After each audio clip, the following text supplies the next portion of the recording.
Gestão de Alta Performance por Andrew Grove. Introdução. O que aconteceu depois de 1983? Escrevi este livro em 1983. Foi o resultado de 20 anos de atuação como gestor, durante os quais aprendi várias maneiras de fazer as coisas de forma mais eficiente. O que aprendi foram os princípios básicos do trabalho de gestão, sobretudo no que diz respeito à média gestão. Mais de uma década asterisco se passou desde a primeira edição do livro, mas acredito que a maioria dos princípios que descreve na época continua válida. Os fundamentos da gestão permaneceram praticamente inalterados.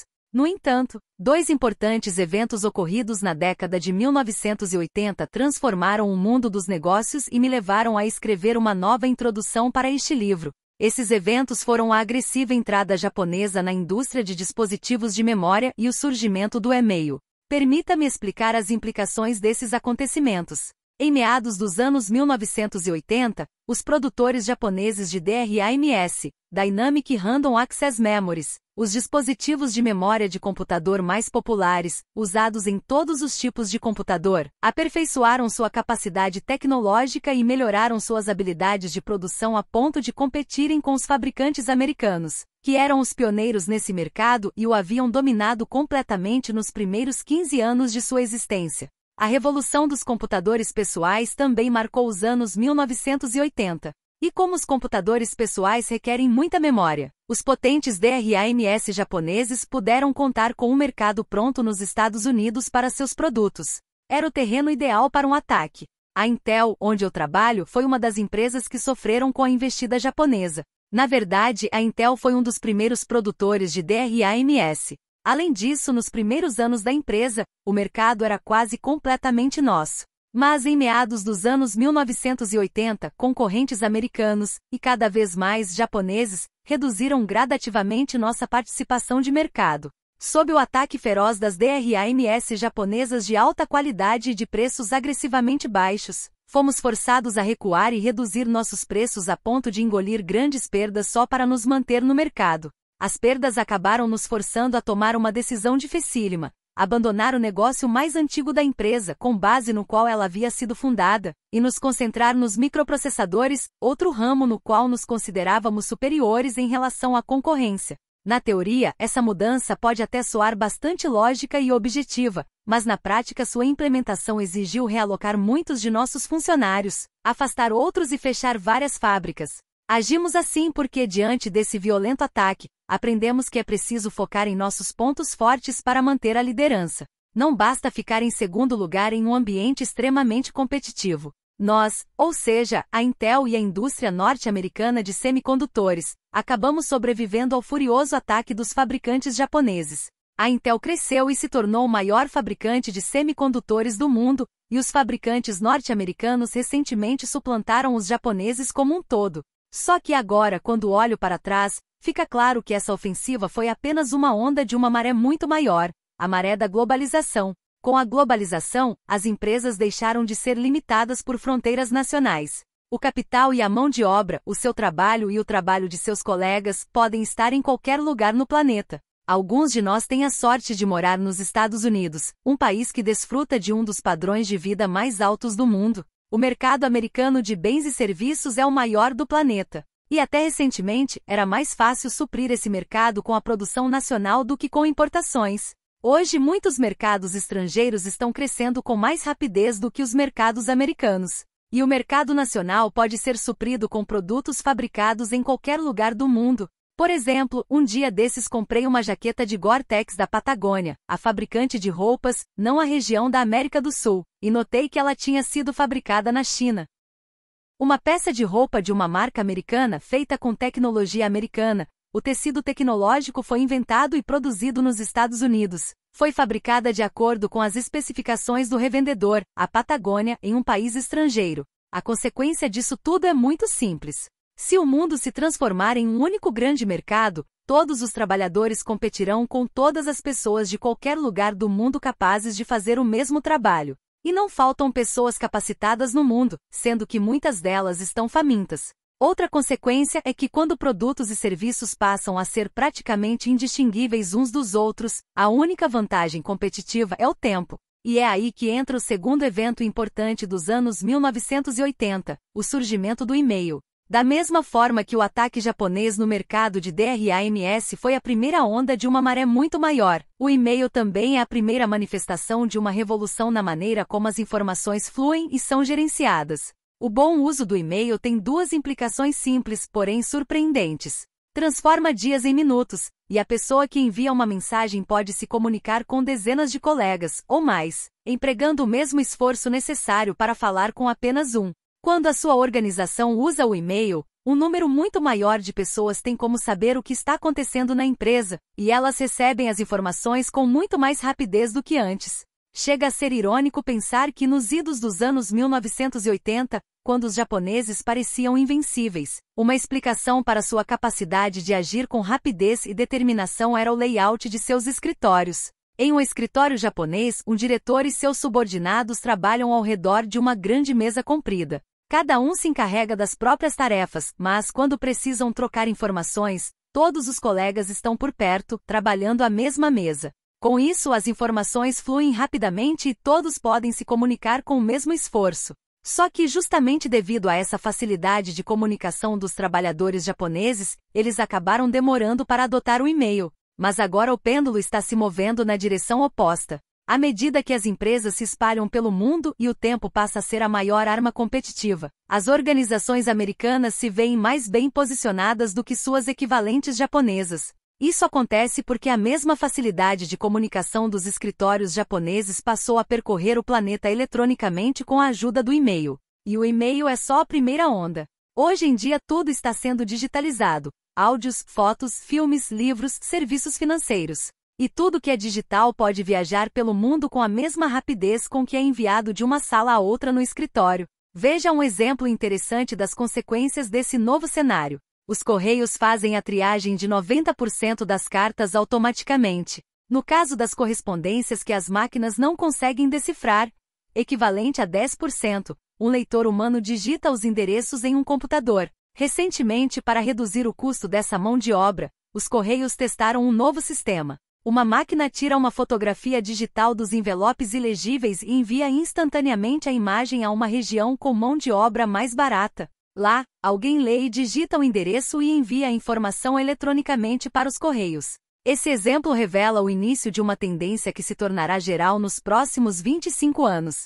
Simplificando, a revolução da informação eliminará bolsões de improdutividade em qualquer lugar do mundo e em qualquer linha de trabalho.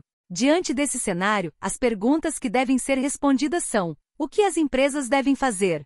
E o que os gestores devem fazer? Segunda, atuando no novo ambiente, vamos fazer uma pequena pausa para considerar a quem este livro se destina. Eu escrevi tendo em vista principalmente a média gestão, ou seja, aquele gestor muitas vezes negligenciado em qualquer organização. Todo mundo valoriza o supervisor de linha de frente que atua no chão de fábrica e o CEO da empresa. Muitos cursos foram criados para ensinar aos primeiros os fundamentos do trabalho, enquanto quase todas as principais faculdades de administração têm como objetivo desenvolver os últimos. Entre os dois, contudo, existe um grande grupo de gestores de nível intermediário, que gerenciam os supervisores de linha de frente ou que trabalham como engenheiros, contadores e representantes de vendas.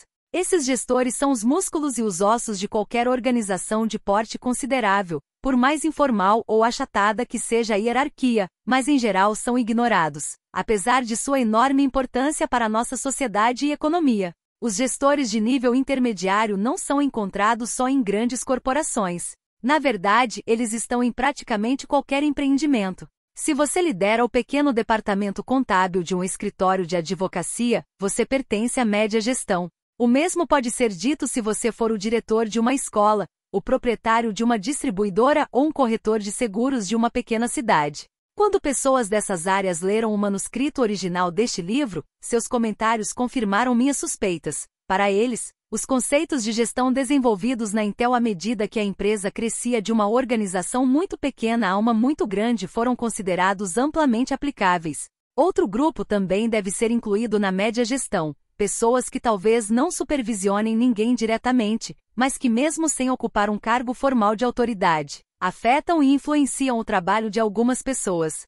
Esses gestores detentores de know-how são fontes de conhecimento, habilidades e informações para os colegas de trabalho. São especialistas que atuam como consultores para outros membros da organização. Na prática, eles são elos que conectam uma ampla rede de informações. Educadores, pesquisadores de mercado, especialistas em informática e engenheiros de tráfego influenciam o trabalho dos outros por meio de seu know-how tanto quanto, ou até mais que um gerente ou diretor tradicional que exerce sua autoridade formal. Seguindo essa lógica, um gestor detentor de know-how pertence, na prática, à média gestão.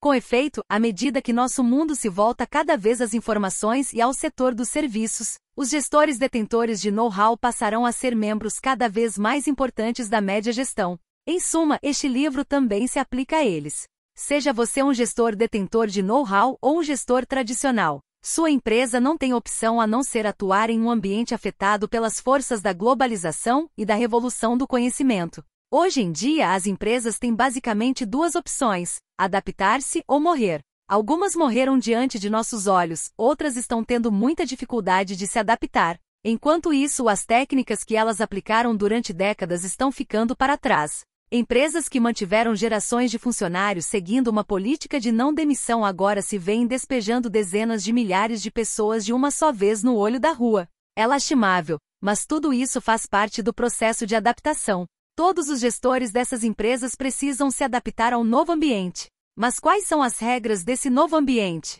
Para começar, tudo acontece mais rápido. Em segundo lugar, tudo o que puder ser feito será feito, se não por você, com certeza por outra pessoa. Vale esclarecer, essas mudanças levam a um ambiente de trabalho menos cordial, menos gentil e menos previsível. Como já vimos, se você é um gestor em um ambiente como esse, precisa desenvolver uma maior tolerância à desordem. Não estou sugerindo que você deva se resignar e aceitar a desordem de braços cruzados. Pelo contrário, você deve fazer o possível para levar a ordem ao seu ambiente.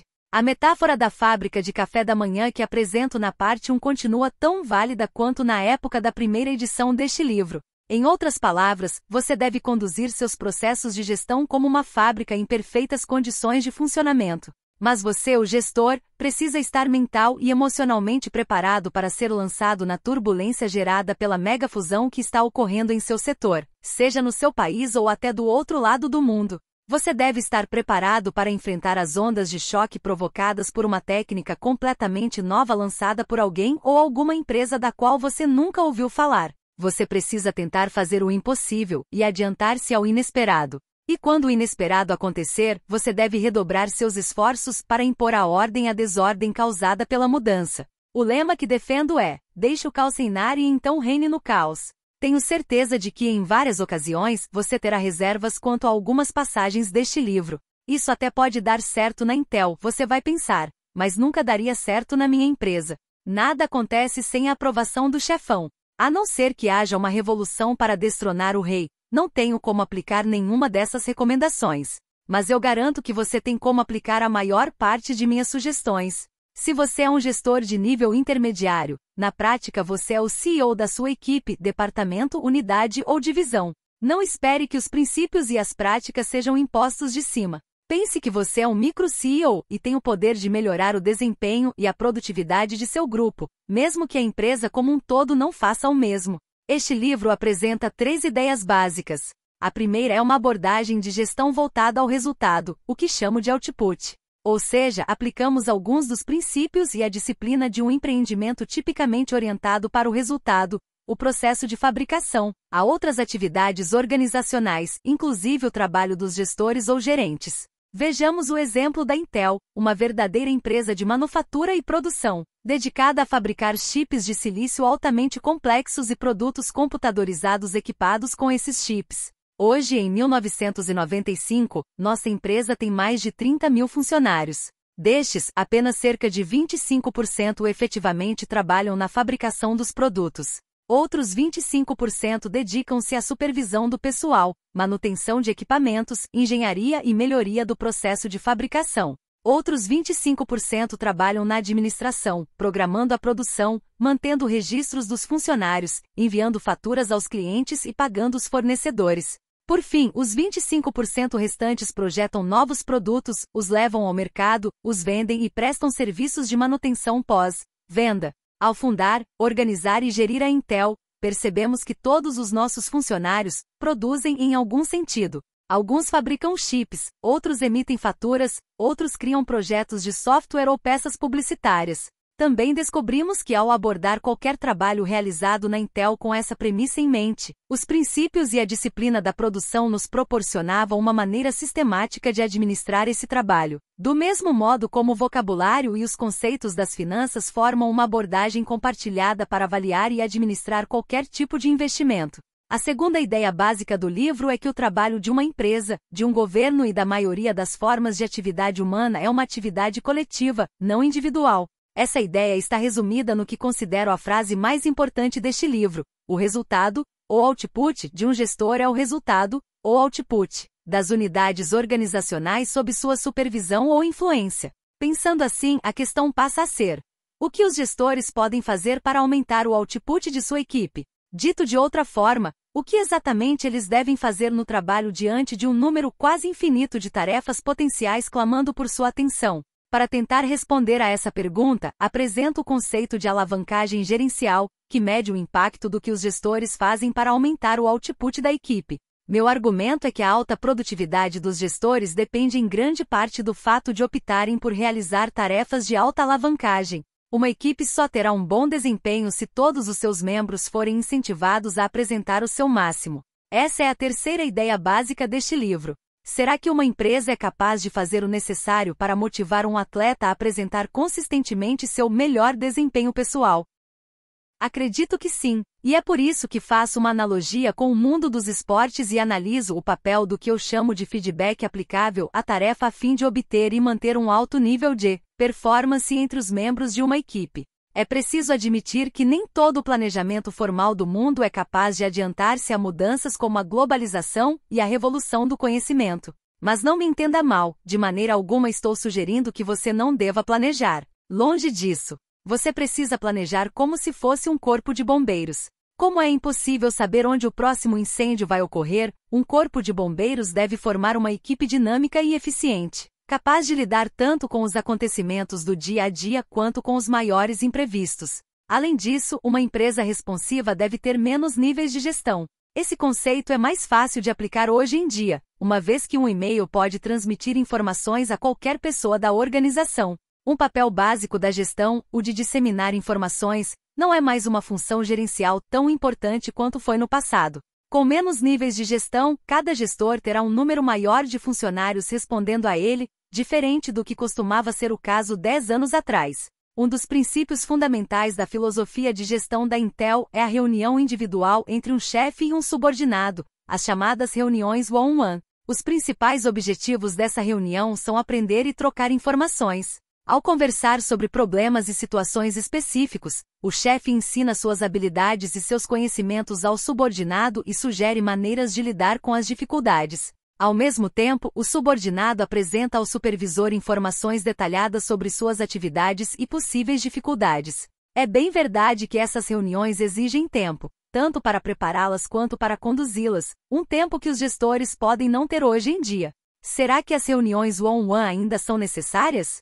Sem dúvida alguma. Mas agora que você tem 10 subordinados diretos em vez de 5, pode conduzi-las com a mesma frequência? Não. Você precisa fazer isso? Também não, porque na maioria dos casos, esses funcionários não precisam mais de você para atualizá-los, já que ficam sabendo dos acontecimentos no trabalho por meio de um sistema informatizado. E você também não precisa depender de reuniões individuais com seu pessoal para ficar sabendo do que acontece no laboratório, na fábrica ou na região de vendas. Você já terá lido sobre esses eventos no seu computador, minutos depois de eles terem decidido repassar essa informação a você. Voltemos à equipe japonesa trabalhando ao redor de uma mesa de escritório. Esses funcionários não precisam se reunir com o chefe para se informar do que acontece na empresa. Eles ainda podem precisar ter conversas a sós com o chefe para falar sobre dificuldades ou problemas, mas a maior parte dos objetivos das reuniões one-on-one é atingida naturalmente no decorrer do trabalho. A mesma coisa acontece quando você e seus subordinados trabalham em torno do equivalente eletrônico da mesa em um escritório japonês. Pensando assim, é verdade que vocês ainda vão precisar ter reuniões one-on-one, mas elas serão necessárias para menos finalidades do que eu tinha em mente quando escrevi este livro. Desse modo, você tem como orientar mais pessoas com menos frequência e em reuniões mais curtas. Terceira, gerencie sua própria carreira e o que dizer dos gestores que são, no fim das contas, seus próprios subordinados. Um dia desses li um artigo que dizia que homens de meia idade têm 2 vezes mais chances de perder o emprego hoje em 1995 do que em 1980. Essa tendência vai aumentar nos próximos anos. Em geral, você precisa admitir que não importa onde trabalhe, você não é um funcionário, mas trabalha em um empreendimento com um funcionário, você mesmo, e está concorrendo com milhões de empreendimentos semelhantes. Há milhões de outras pessoas como você espalhadas pelo mundo, apertando o passo, capazes de fazer o mesmo trabalho que você e talvez com mais entusiasmo. Seguindo essa lógica, você pode passar os olhos pelo seu escritório e achar que seus colegas são seus rivais, mas não é o caso. As pessoas que trabalham nas empresas concorrentes são muito mais numerosas do que seus colegas. 1000 para 1, 100.000 para 1, 1 milhão para 1. Portanto, se você quiser trabalhar e continuar trabalhando, precisa se empenhar continuamente para manter sua vantagem competitiva individual. Um ambiente de crescimento lento ou nulo impõe uma dificuldade adicional. Pessoas ambiciosas que estão entrando no mercado de trabalho ávidas para avançar na organização. Essas pessoas podem muito bem ser capazes de subir na hierarquia da empresa, e você é o único obstáculo no caminho delas. Mais cedo ou mais tarde, seu chefe inevitavelmente precisará decidir se quer ou não manter você, que está fazendo um bom trabalho, mas está impedindo o avanço de alguém. Cabe a você evitar esse tipo de situação. A receita para o sucesso da geração de gestores nos anos 1960, 1970 e grande parte dos anos 1980 foi entrar em empresas estáveis e esclarecidas e ajudá-las a ter sucesso. Tais empresas, por sua vez, recompensavam esses gestores oferecendo a eles uma carreira. Está mais do que claro que isso não acontece mais. A questão é que os clichês da globalização e da revolução do conhecimento têm implicações concretas e potencialmente fatais para a sua carreira. E a má notícia é que ninguém lhe deve uma carreira de sucesso. Cabe a você se responsabilizar por isso. Você deve competir com milhões de pessoas todos os dias e diariamente deve aumentar seu valor, melhorar sua vantagem competitiva, aprender, adaptar-se, sair do caminho, mudar de emprego ou até de setor e aceitar um salário mais baixo se necessário para poder recomeçar. A ideia é gerenciar sua carreira para não morrer na praia. Não existe uma fórmula infalível para isso, mas seguem alguns pontos a considerar. Um ponto: você está agregando um valor concreto ou está meramente transmitindo informações? Como você poderia agregar ainda mais valor? Ficando sempre de olho em maneiras de melhorar as coisas no seu departamento. Você é um gestor. O principal conceito deste livro é que o output de um gestor é o output de sua organização. A ideia é que você deve passar cada minuto do seu dia aumentando o output ou o valor do output das pessoas pelas quais você é responsável. 2. Você está por dentro do que acontece ao seu redor? Isso inclui o que ocorre na sua empresa e no seu setor como um todo. Ou você espera que alguém, como seu chefe, interprete os acontecimentos? Você é um elo conectado a uma rede de pessoas antenadas ou está flutuando sozinho no vácuo? 3. Você está testando novas ideias, novas técnicas e novas tecnologias? Você deve testá-las na prática, não se limitar a ler a respeito delas. Ou você está esperando que alguém proponha mudanças no seu local de trabalho, mudanças que podem incluir removê-lo de seu cargo? Sou formado em engenharia e dirijo uma empresa de alta tecnologia. Como gestor, também sou membro do grupo de pessoas, muitos milhões só nos Estados Unidos, que tem nas mãos a possibilidade de aumentar a produtividade, gerando mais e melhores bens e serviços para satisfazer as necessidades das pessoas. Sou um eterno otimista e acredito vivamente que ainda estamos longe de explorar todo o nosso potencial de aumentar nossa riqueza. Mas acho que as pessoas nem sempre aceitam as mudanças que devem ser adotadas, e por isso acredito que também preciso ser realista. Você só pode ser otimista em relação ao futuro depois de ter sobrevivido à prova de fogo de uma grande mudança. O segredo para sobreviver é aprender a agregar mais valor, e este é basicamente o tema do livro. Com base na minha própria experiência na Intel, acredito firmemente que aplicar os métodos de produção, usar a alavancagem gerencial e motivar um atleta a atingir seu máximo desempenho são fatores capazes de ajudar praticamente qualquer pessoa. Gestores de nível intermediário de todos os tipos, como advogados, educadores, engenheiros, supervisores e até editores de livros, a aumentar a produtividade no trabalho. Com isso em mente, que tal visitarmos uma fábrica juntos?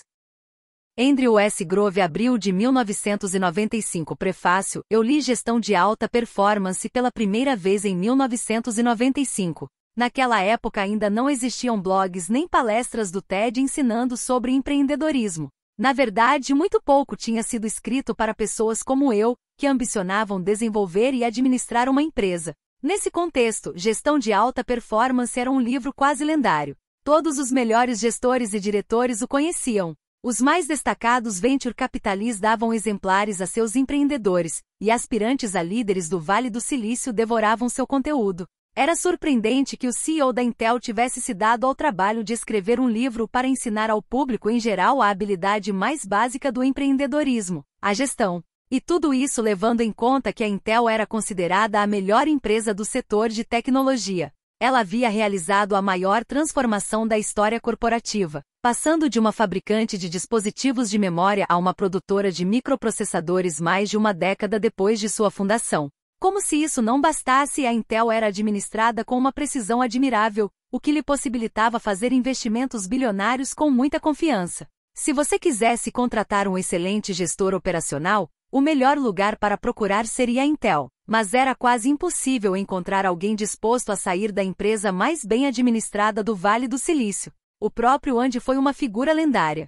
Judeu, cresceu na Hungria numa época em que o país estava ocupado pelos nazistas e posteriormente pelos comunistas soviéticos. Imigrou para Nova York sem saber falar nenhuma palavra em inglês e quase sem dinheiro no bolso. Ele se matriculou no City College de Nova York, aprendeu o idioma e mais tarde obteve o doutorado na Universidade da Califórnia, em Berkeley. Esse falante não nativo de inglês escreveu um importante livro acadêmico sobre semicondutores em inglês enquanto trabalhava na Fairchild Semiconductor. Em consequência de todo esse empenho, Andy já era considerado um pioneiro científico antes mesmo de ajudar a fundar a Intel, em 1968, transformando-a na empresa de tecnologia exemplar da época. Em 1997, a revista Time reconheceu suas façanhas quase impossíveis e o nomeou o Homem do Ano. Tudo isso ajudou a fazer de Gestão de Alta Performance um livro extraordinário. Andy Grove, que subiu do zero até o comando da Intel, parou tudo o que estava fazendo para nos ensinar sua mágica. E sem usar nenhum ghostwriter, ele mesmo escreveu este livro. Que talento! Quando finalmente tive acesso ao livro, fiquei surpreso com a capa. A edição de 1995 apresentava uma foto de Andy Grove ao lado do logo da Intel. Ao contrário de todas as fotos de outros CEOs que eu tinha visto, Andy não usava um terno de grife. Seus cabelos não tinham sido cortados e penteados à perfeição, e ele não posou para a foto de braços cruzados, na clássica pose de poder corporativa. Nada disso. Andy Grove estava vestido para o trabalho, incluindo o crachá pendurado no cinto. Dei uma olhada mais de perto. Isso é mesmo um crachá? Será possível que ele não tirou o crachá para fazer a foto da capa do livro? Olhando agora em retrospecto, eu diria que a capa é perfeita. Como você verá ao longo deste livro, Andy Grove não perdia tempo com frivolidades. Ele não se preocupava em fazer sofisticadas sessões de fotos ou em se promover. Ele escreveu o livro para nós. Mas se nosso critério para ler o livro fosse a aparência de Andy na foto,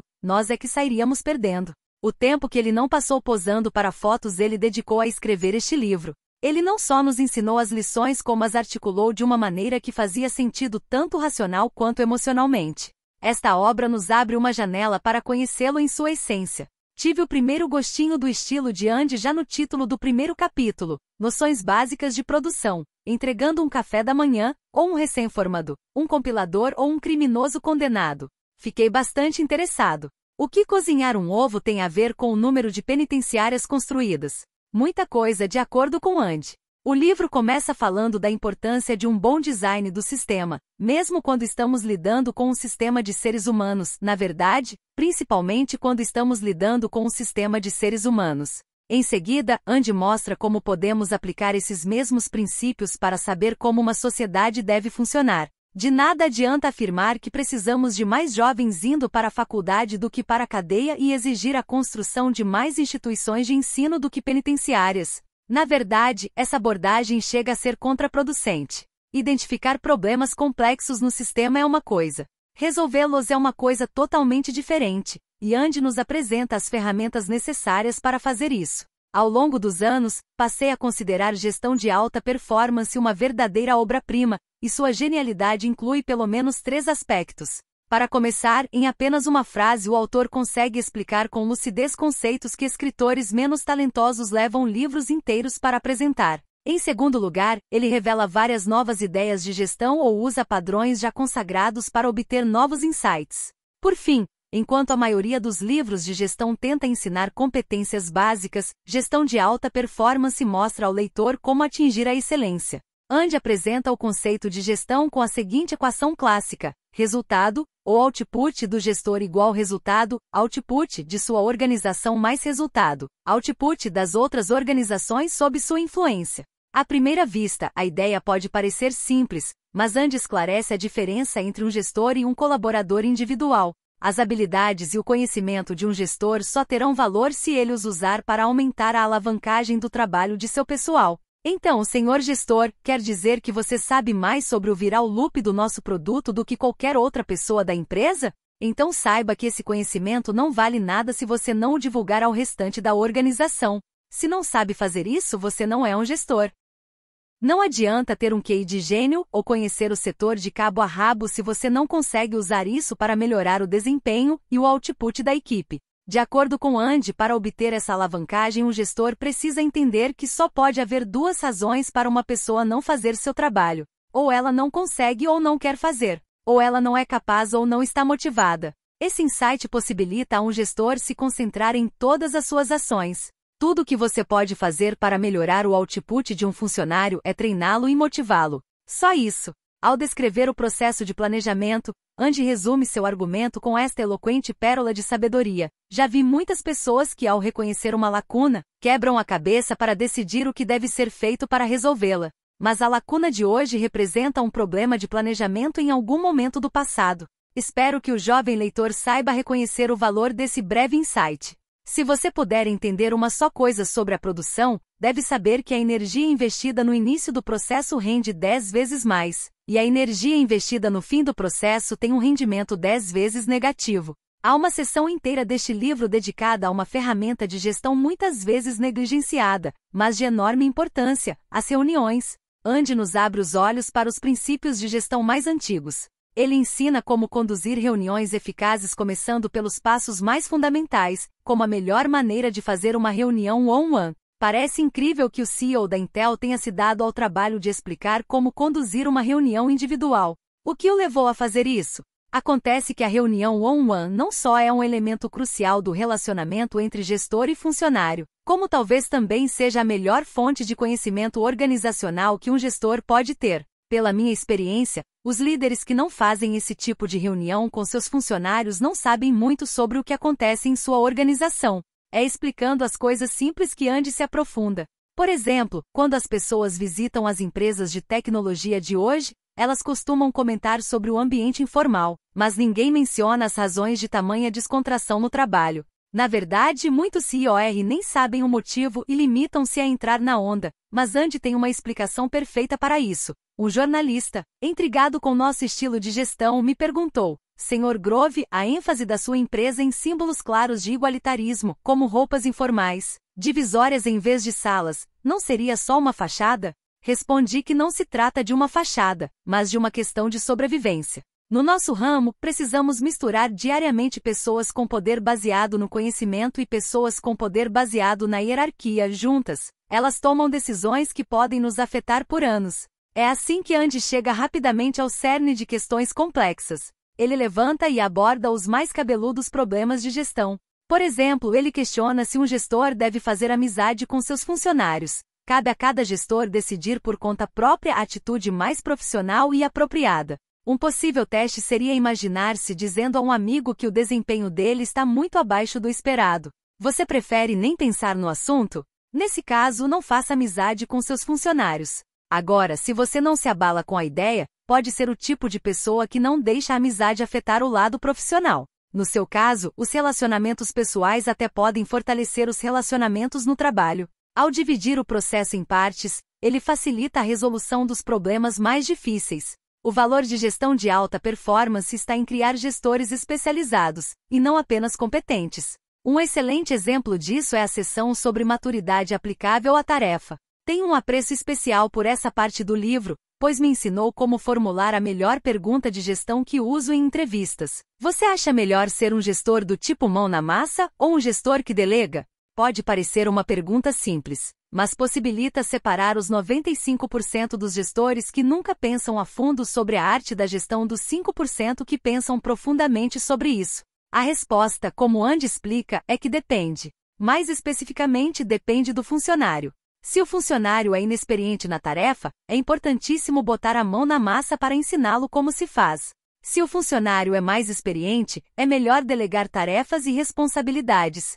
Andy apresenta um ótimo exemplo. O subordinado fez um trabalho insatisfatório. A reação de meu colega é: ele precisa cometer os próprios erros, só assim ele vai aprender. O problema dessa abordagem é que quem paga o treinamento do subordinado são os clientes da empresa. É extremamente errado pensar assim.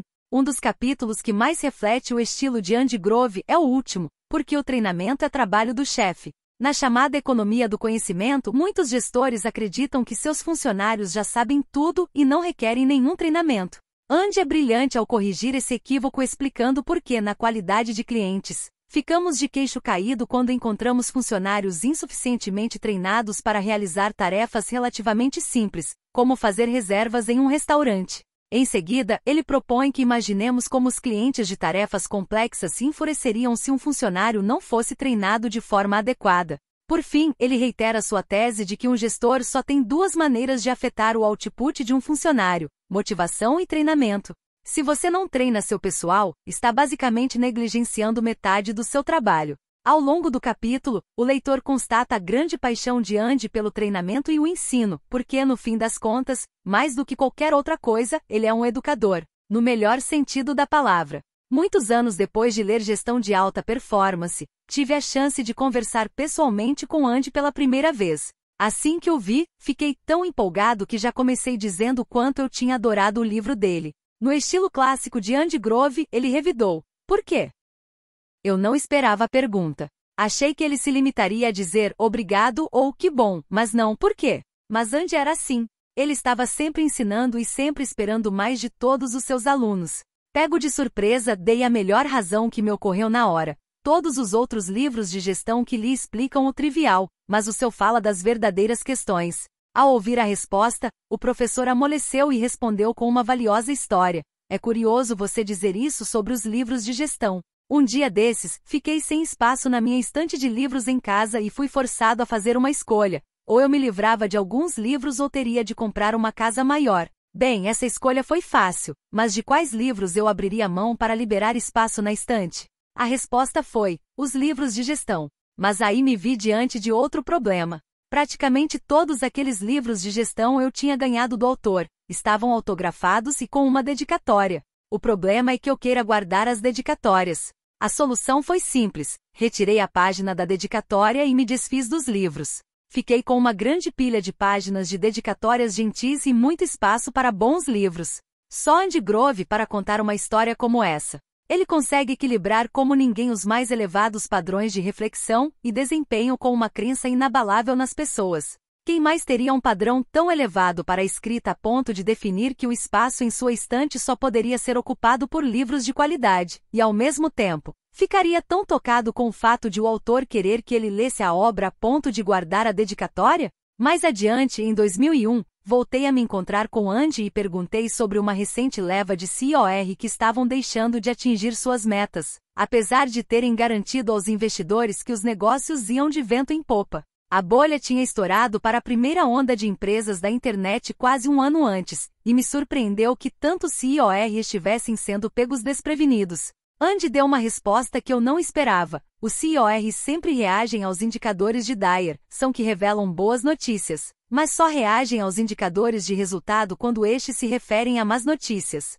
Por quê? Eu quis saber. Ele respondeu em seu estilo característico: para construir um grande negócio, você precisa ser otimista, porque, por definição, você está tentando fazer algo que a maioria das pessoas consideraria impossível. Os otimistas não dão ouvidos aos indicadores de direção que revelam más notícias. Mas esse insight não vai ser incluído em nenhum livro. Quando sugeri que ele escrevesse um livro sobre o tema, sua resposta foi: Por que eu faria isso? Seria uma perda de tempo escrever sobre como não seguir a natureza humana. Seria como tentar impedir o princípio de Peter.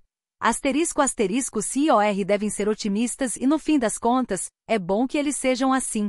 Esse é um exemplo típico do pensamento de Andy Grove. Ele é uma pessoa incrivelmente perspicaz, capaz de ver todas as falhas de cada pessoa e mesmo assim acreditar no potencial humano mais do que ninguém. Talvez tenha sido por isso que ele dedicou tanto tempo nos ensinando a melhorar. Foi uma grande honra ter aprendido com Andy Grove ao longo dos anos e fico empolgado diante de qualquer pessoa que nunca tenha lido Gestão de Alta Performance e agora tenha a chance de compartilhar essa experiência comigo. Tenho certeza de que você vai adorar este livro magnífico, escrito pelo melhor professor que já conheci. Ben Horowitz 2015 Noções básicas de produção, entregando um café da manhã, ou um recém-formado, um compilador ou um criminoso condenado. O ovo cozido de 3 minutos para entender os princípios da produção. Imagine que você seja um garçom, como eu fui quando estava na faculdade, e que sua tarefa seja servir um café da manhã composto de um ovo de gema mole cozido por 3 minutos, torradas com manteiga e café. Seu trabalho é preparar os 3 itens simultaneamente e entregá-los ao mesmo tempo ainda quentes. Essa tarefa envolve os requisitos básicos da produção. Esses princípios são: produzir e entregar produtos em resposta às demandas do cliente em um prazo de entrega programado, com um nível de qualidade aceitável e ao menor custo possível. Os princípios da produção não podem incluir entregar o que o cliente quiser sempre que ele quiser, pois isso exigiria uma capacidade de produção infinita ou seu equivalente, estoques enormes e prontos para a entrega. No nosso exemplo, o cliente pode querer um ovo cozido por 3 minutos acompanhado de torradas quentes com manteiga e um café fumegante assim que ele se sentar. Para satisfazer essa expectativa, você precisaria ter uma cozinha ociosa, pronta para atender o cliente assim que ele entrar pela porta, ou ter um estoque de ovos cozidos à perfeição, torradas quentes com manteiga e café fumegante prontos para o consumo. Nenhuma dessas duas soluções é muito prática. O melhor é o produtor responsabilizar-se por entregar o produto dentro de um prazo estabelecido. No nosso caso, cerca de 5 a 10 minutos depois que o cliente entra no café. E precisamos fazer o café da manhã a um custo que nos possibilite vendê-lo a um preço competitivo e, ainda assim, obter um lucro aceitável. Qual seria o jeito mais inteligente de fazer isso? Vamos começar analisando nosso fluxo de produção. A primeira coisa que devemos fazer é especificar a etapa do fluxo que determinará o formato geral da nossa operação, que chamaremos de etapa limitante. A questão nesse caso é simples: qual dos componentes do café da manhã leva mais tempo para ser preparado? Como o café já está pronto e aquecido na cozinha e a torrada leva só cerca de 1 minuto para ser preparada, a resposta é obviamente o ovo cozido, de modo que devemos planejar toda a produção em torno do tempo necessário para cozinhar o ovo. Esse componente não só leva mais tempo para ser preparado, como também é, para a maioria dos clientes, o item mais importante do café da manhã. A ilustração ao lado mostra o que deve acontecer. Para definir a produção de trás para frente, a partir do momento da entrega, você precisa calcular o tempo necessário para preparar os 3 componentes e garantir que todos estejam prontos simultaneamente. Primeiro, você deve reservar um tempo para dispor os itens na bandeja. Em seguida, você deve tirar a torrada da torradeira, verter o café na xícara e tirar o ovo da água fervente. Adicione a isso o tempo necessário para pegar e cozinhar o ovo e você tem a duração do processo todo, ou, para usar o jargão da área, o tempo total de produção. Vamos pensar agora na torrada. Usando o tempo de preparar o ovo como base, você deve reservar um tempo para pegar e torrar as fatias de pão. Por fim, usando o tempo para preparar a torrada como base, você pode decidir o momento em que precisará verter o café na xícara. A ideia é montar nosso fluxo de produção começando pela etapa mais longa, ou a mais difícil, ou a mais delicada, ou a mais cara, e ir seguindo de trás para frente. Observe o momento em que cada uma das 3 etapas começa e termina. Planejamos nosso fluxo em torno da etapa mais crítica, o tempo necessário para cozinhar o ovo, e montamos cada uma das outras etapas de acordo com os tempos de produção individuais, para usar o jargão da área, de acordo com as defasagens de tempo. A preparação dos ovos é a etapa limitante. O conceito da etapa limitante tem inúmeras aplicações. Vejamos, por exemplo, a necessidade de recrutar recém-formados para trabalhar na Intel. Alguns gestores nossos visitam faculdades, entrevistam alguns estudantes prestes a se formar e convidam os candidatos mais promissores para visitar a fábrica. Arcamos com as despesas de viagem dos candidatos, que podem chegar a um valor considerável. Durante a estadia na empresa, os alunos são entrevistados por outros gestores e pelo pessoal técnico. Depois de uma boa análise, os estudantes cujas habilidades e competências estão mais alinhadas com as nossas demandas recebem uma oferta de emprego, e quem a aceita vai trabalhar na empresa depois de se formar. Para aplicar o princípio básico da produção, você vai precisar montar a sequência em torno do item mais caro, que é a viagem dos estudantes à fábrica, graças aos custos da passagem e da hospedagem e ao tempo que os gestores da Intel passam com os candidatos. Para minimizar o uso dessa etapa por estudante contratado, precisamos obviamente aumentar a relação entre ofertas de emprego aceitas e candidatos convidados a visitar a fábrica. Para isso, realizamos entrevistas por telefone a fim de fazer uma pré-seleção dos estudantes antes de convidá-los para uma visita. Essa técnica poupa dinheiro, aumenta consideravelmente a proporção de ofertas de emprego aceitas por visita à fábrica e reduz o custo da dispendiosa etapa limitadora por candidato contratado. Também nesse caso é possível ver o princípio das defasagens de tempo em ação. Fazendo o planejamento de trás para frente a partir do ponto em que os alunos se formarão, o recrutador programa as várias etapas envolvidas para ter tempo de fazer tudo: entrevistas no campus, triagem por telefone, visitas à fábrica, nos momentos certos durante os meses que precedem a formatura. Operações de produção. Outros princípios de produção estão envolvidos na preparação do nosso café da manhã. Nesse exemplo, encontramos 3 tipos básicos de operação de produção: o processo de fabricação, atividade que transforma física ou quimicamente as matérias-primas, assim como o cozimento transforma um ovo, a montagem na qual os componentes são reunidos para constituir uma nova entidade, assim como o ovo, a torrada e o café constituem o café da manhã, e o teste que submete os componentes ou a entidade completa a um exame de suas características. No processo de produção do café da manhã, por exemplo, você faz alguns testes visuais em momentos específicos, ou seja, você vê que o café está quente e que o pão está torrado. As operações de processo, montagem e teste podem ser facilmente aplicadas a outros tipos bem diferentes de trabalho produtivo. Vejamos, por exemplo, a tarefa de treinar uma força de vendas para vender um novo produto. Os 3 tipos de operação de produção podem ser facilmente identificados. A conversão de um grande volume de dados brutos sobre o produto em boas estratégias que sejam acessíveis para o pessoal de vendas é uma etapa de processo que transforma dados em estratégias. A combinação das várias estratégias de vendas em um único programa pode ser comparada a uma etapa de montagem. No caso, estratégias apropriadas de vendas e dados de mercado relevantes, como os preços praticados pelos concorrentes e a disponibilidade dos produtos no mercado, são transformados em uma única apresentação, usando materiais como apostilas, panfletos e flipcharts.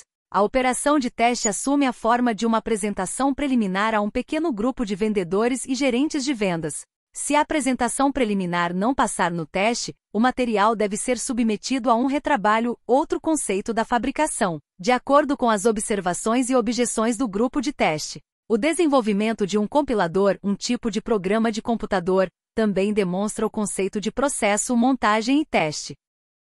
Um computador só consegue entender e executar instruções humanas se receber essas instruções em sua própria linguagem. Um compilador é uma espécie de intérprete que permite que o computador traduza para sua linguagem instruções escritas em termos e frases semelhantes à linguagem humana. Usando um compilador, um programador pode pensar mais ou menos como um ser humano em vez de precisar se adaptar à maneira como o computador processa as informações.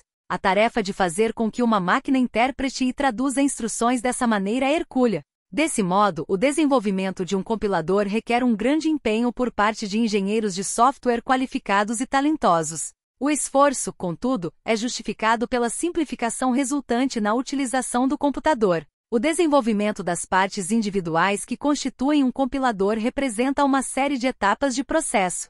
Programas funcionais são gerados a partir de especificações e conhecimentos de design computacional. Cada programa passa por uma operação individual chamada teste de unidade. Quando um programa não passa no teste, a parte defeituosa do software volta à etapa do processo para o retrabalho. Quando todas as partes passam em seus respectivos testes de unidade, elas são montadas para formar o compilador. Em seguida, um teste do sistema é realizado no produto completo antes de ser enviado ao cliente. As defasagens de tempo são muito utilizadas nessa tarefa. Como os tempos de produção das várias etapas de programação são conhecidos, o timing da passagem dos vários programas que compõem o compilador de uma etapa à outra pode ser calculado e agendado com antecedência. A preparação de um café da manhã, o recrutamento de recém-formados, o treinamento de vendas e o desenvolvimento de um compilador são tarefas muito diferentes, mas todas têm um fluxo de atividades bem parecido para produzir um output específico. Alguns complicadores, como você sabe, no entanto, a vida real é cheia de caminhos tortuosos. Em um fluxograma esquemático, nossa operação de café da manhã presume uma capacidade infinita, o que significa que ninguém precisaria esperar por uma torradeira disponível ou por uma panela para cozinhar um ovo. Mas esse mundo ideal não existe. O que aconteceria se você tivesse de ficar numa fila de garçons esperando sua vez para usar a torradeira? Se você não ajustar seu fluxo de produção para considerar esse tempo de espera, seu ovo cozido de 3 minutos pode facilmente se transformar em um ovo de 6 minutos. Assim, a capacidade limitada de uma torradeira deve levá-lo a repensar o fluxo em torno da nova etapa limitante.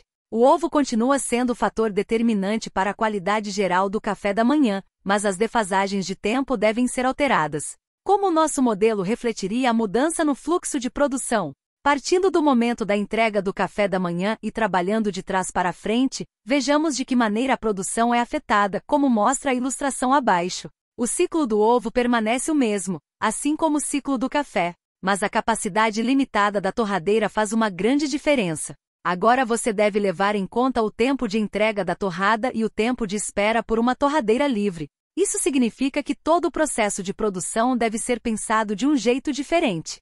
A capacidade da torradeira passa a ser a etapa limitante, e as atividades precisam ser repensadas em torno disso. Diante da capacidade limitada da torradeira, fazer a torrada passa a ser a etapa limitante. Agora vamos complicar um pouco mais as coisas.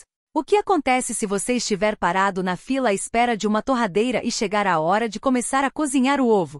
À primeira vista o problema não tem solução, mas na verdade tem. Se você fosse o gestor do restaurante, poderia transformar seu pessoal em especialistas, contratando uma pessoa para cozinhar os ovos, outra para preparar as torradas, outra para verter o café e outra para supervisionar a operação. Mas isso geraria custos indiretos enormes, que provavelmente inviabilizariam a operação. Se você fosse um garçom, poderia pedir a um colega que colocasse sua torrada na torradeira enquanto você fosse correndo cozinhar o ovo. Porém, sempre que precisamos contar com os outros, os resultados passam a ser menos previsíveis. Se você fosse o gestor do restaurante, poderia comprar outra torradeira, mas isso implicaria um grande investimento em capital fixo, na forma de um novo equipamento. Você poderia usar a torradeira ininterruptamente para acumular um estoque de torradas quentes, jogando fora o que não pudesse usar, mas sempre tendo acesso imediato ao produto.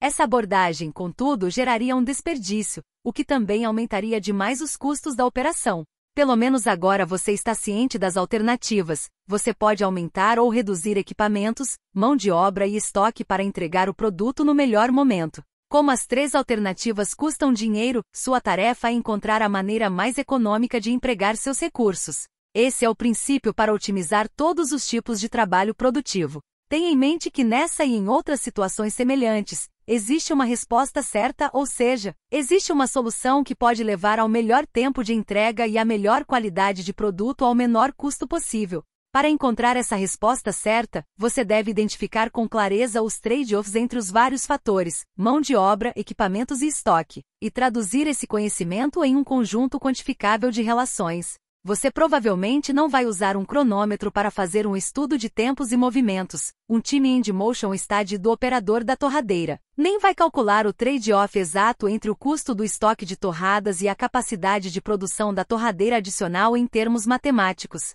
O importante é a reflexão envolvida nisso. Você se força a pensar para entender as relações entre os vários aspectos do processo de produção. Vamos nos aprofundar um pouco mais em nosso exemplo da fabricação e transformar nosso negócio em uma operação de grande volume. Primeiro você compra uma caldeira de cozimento contínuo de ovos que produz um suprimento constante de ovos cozidos à perfeição em 3 minutos. Seria algo parecido com a ilustração a seguir. Observe que nesse caso, nosso negócio presume uma demanda alta e previsível por ovos cozidos de 3 minutos. Agora não há mais como fazer facilmente um ovo cozido de 4 minutos, pois o equipamento automatizado não é muito flexível. Em segundo lugar, você iguala o output da caldeira de produção contínua de ovos cozidos ao output de uma torradeira contínua, com um pessoal especializado alimentando cada equipamento com os inputs relevantes e entregando o produto aos clientes.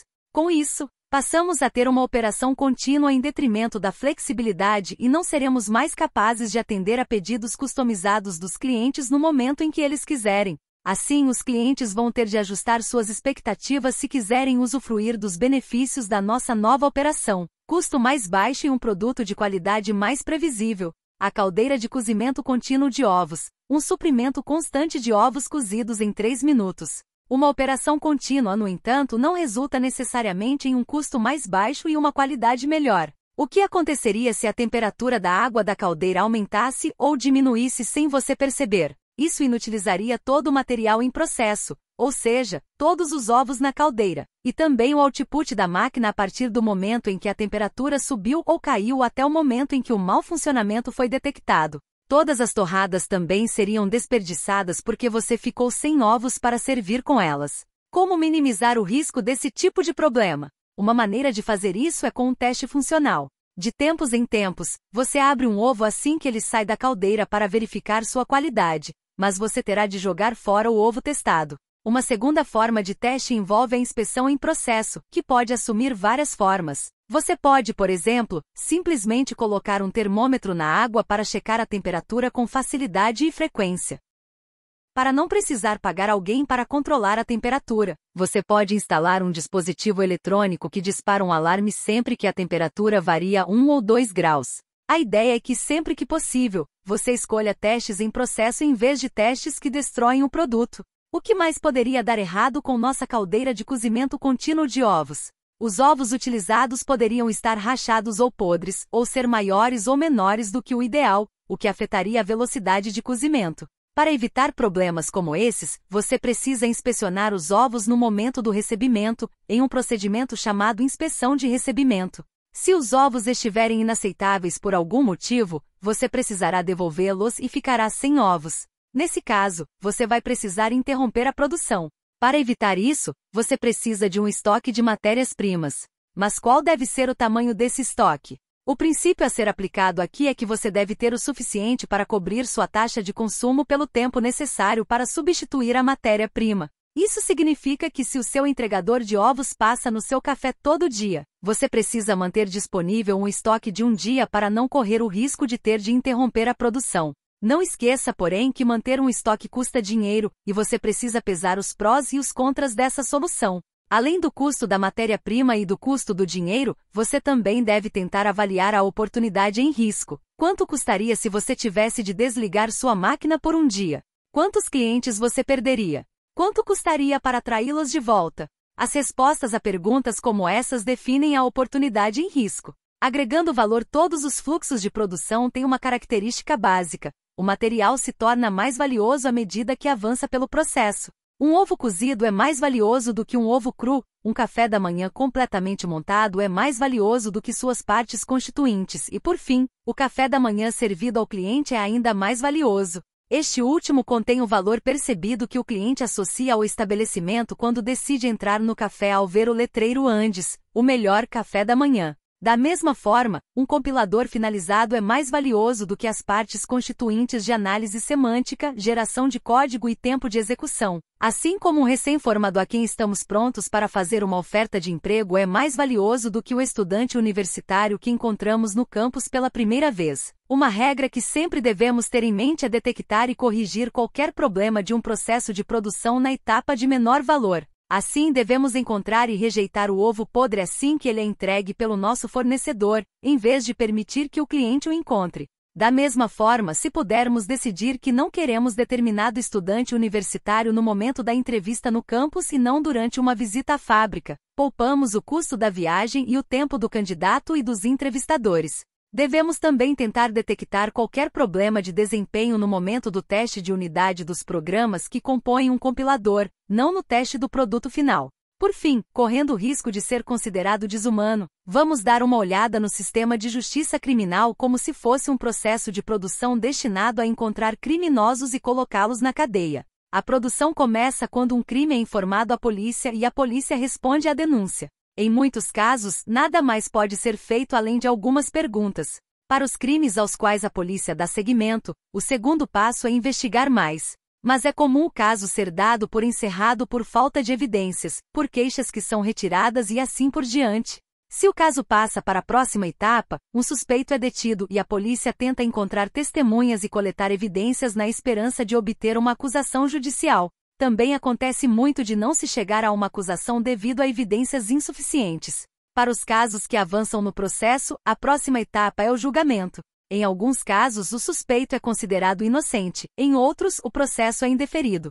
Mas quando o suspeito é condenado, o processo avança até a etapa da sentença e dos recursos para apelar da sentença. Às vezes, uma pessoa considerada culpada de um crime é sentenciada à liberdade condicional, e às vezes a condenação é revogada em um recurso judicial. Para a pequena parcela restante, a etapa final é a prisão. Se fizermos algumas suposições lógicas sobre as porcentagens que avançam em cada etapa e os custos associados a cada uma dessas etapas, chegaremos a algumas conclusões surpreendentes. Se calcularmos o custo do esforço necessário para obter uma condenação e o atribuirmos apenas aos criminosos que acabam na prisão, descobriremos que o custo de uma única condenação é muito superior a US$ 1 milhão, um valor espantoso. Naturalmente, esse valor é tão alto porque uma minúscula fração do fluxo de pessoas acusadas percorre o processo todo. Todo mundo sabe que as prisões estão superlotadas e que muitos criminosos acabam cumprindo penas mais curtas ou nenhuma pena por pura escassez de celas. E o resultado é um trade-off caríssimo, que viola os mais importantes princípios de produção. A etapa limitante é claramente chegar a uma condenação. O custo de construção de uma cela é de apenas US$ 80 mil.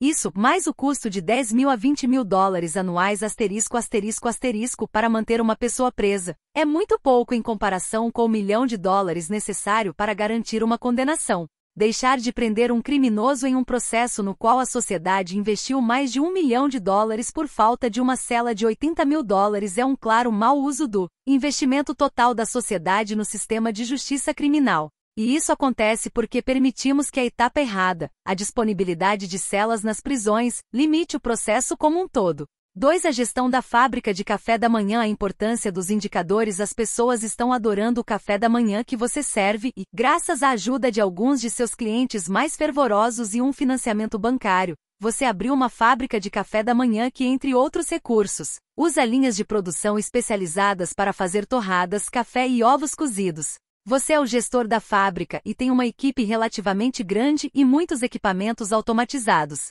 Mas para garantir uma boa gestão de sua operação, você precisa de uma série de bons indicadores, também conhecidos como métricas. Agora, seu resultado ou output não é mais o café da manhã que você mesmo serve ao cliente, mas todos os cafés da manhã que sua fábrica entrega, os lucros gerados e a satisfação dos clientes. Só para avaliar seu output, você precisa de vários indicadores. Para aumentar a eficiência e o output, você precisa de ainda mais indicadores.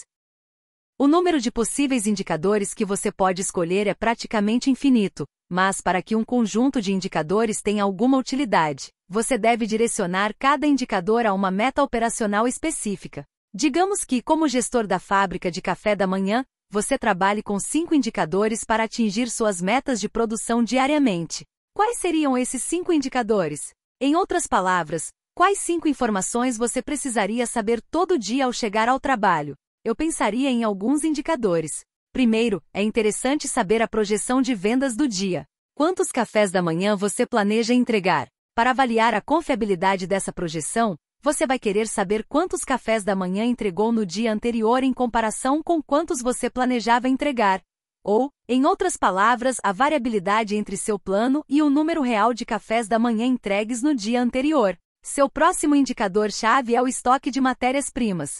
Você tem ovos, pães e café suficientes para manter sua fábrica em funcionamento hoje? Se você descobrir que seu estoque é insuficiente, pode pedir mais.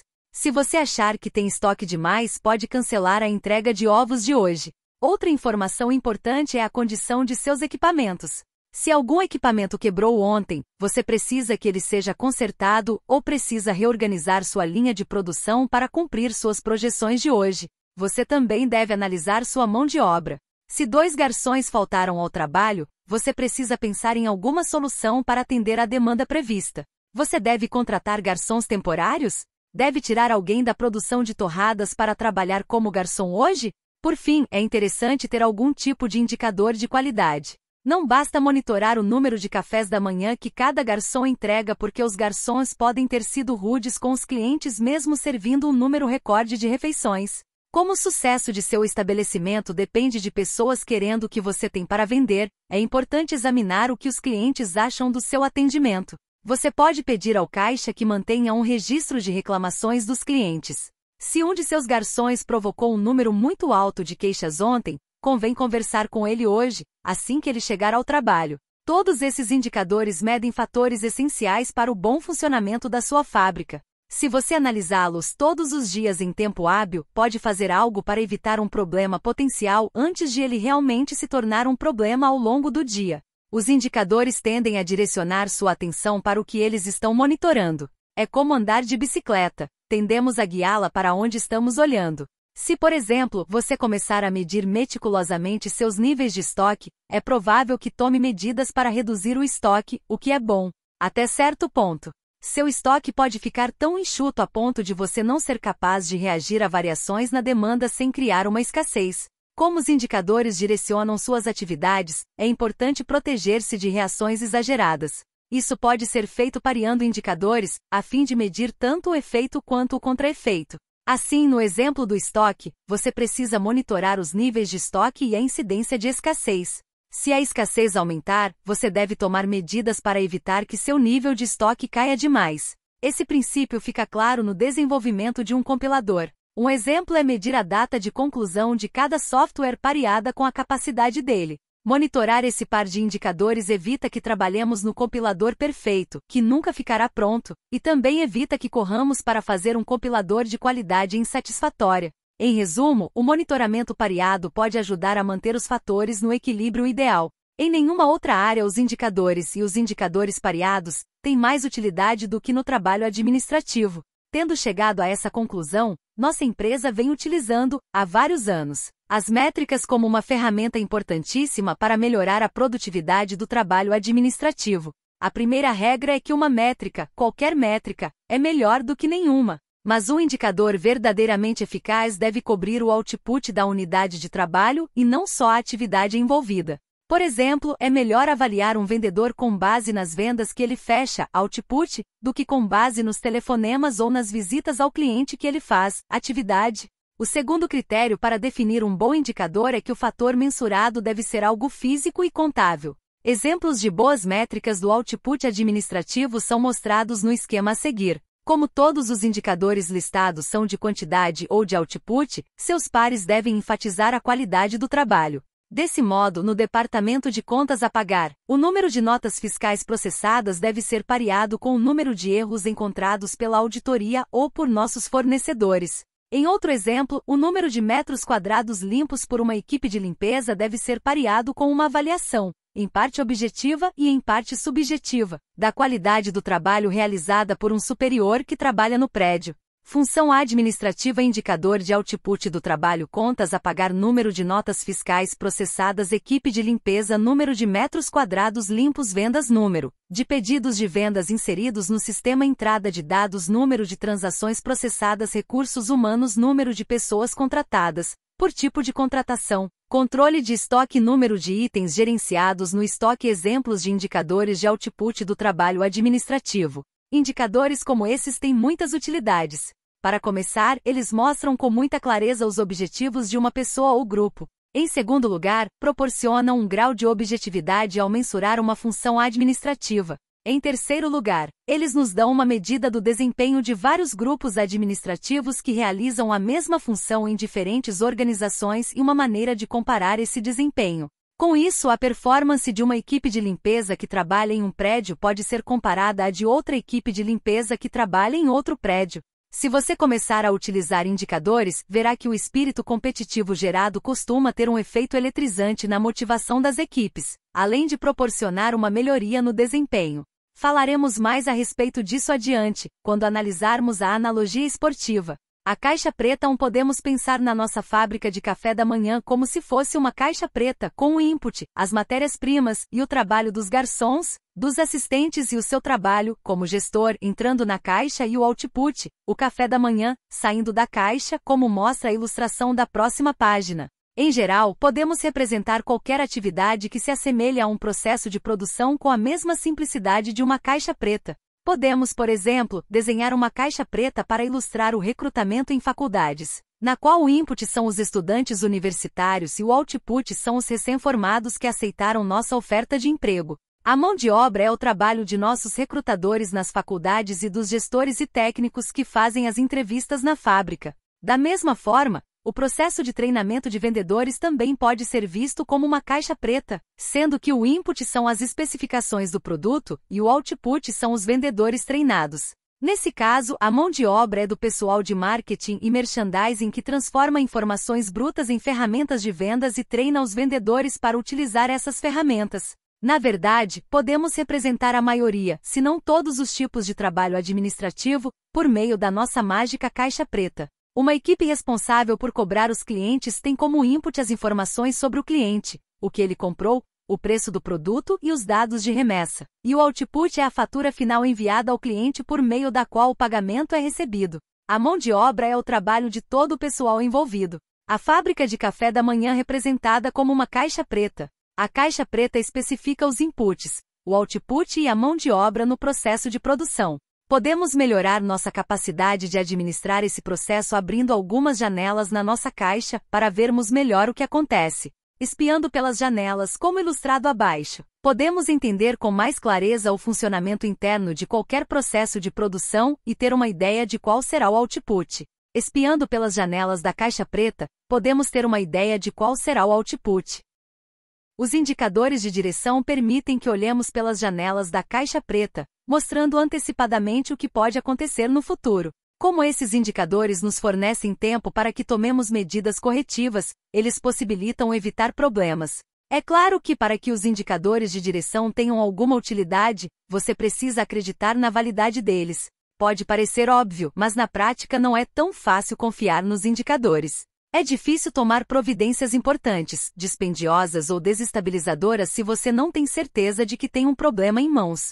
Se você não se dispõe a agir de acordo com as informações de seus indicadores de direção, o único resultado do monitoramento desses indicadores é uma grande ansiedade. Desse modo, você deve confiar nos indicadores que escolher, para que efetivamente tome providências sempre que eles soarem um alerta. Os indicadores de direção podem incluir as métricas diárias que usamos para gerir nossa fábrica de café da manhã, como registros de tempo de paralisação das máquinas ou um índice de satisfação do cliente, sendo que esses dois indicadores podem nos alertar sobre possíveis problemas futuros.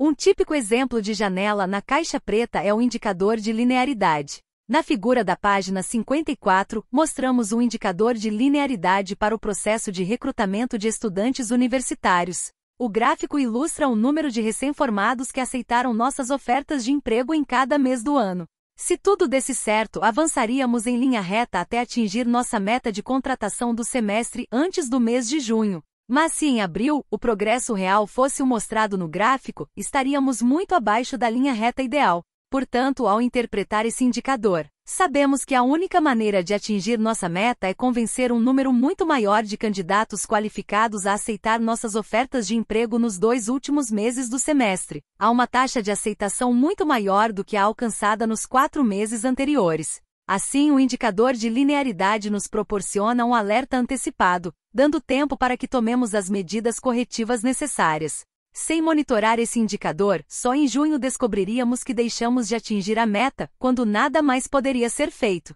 O indicador de linearidade pode dar um alerta antecipado de que talvez não atinjamos a meta. Ao aplicarmos essa análise a uma unidade de fabricação, podemos presumir que se a unidade está atingindo regularmente suas metas mensais, tudo vai bem. Mas podemos abrir uma janela na caixa preta, medir o output em relação ao tempo no decorrer do mês e comparar esse output com o output linear ideal. Com isso, podemos descobrir que a produção do output é distribuída uniformemente ao longo do mês ou que ela se concentra na última semana do mês. Nesse último caso, o gestor da unidade provavelmente não está fazendo um uso eficiente da mão de obra e dos equipamentos.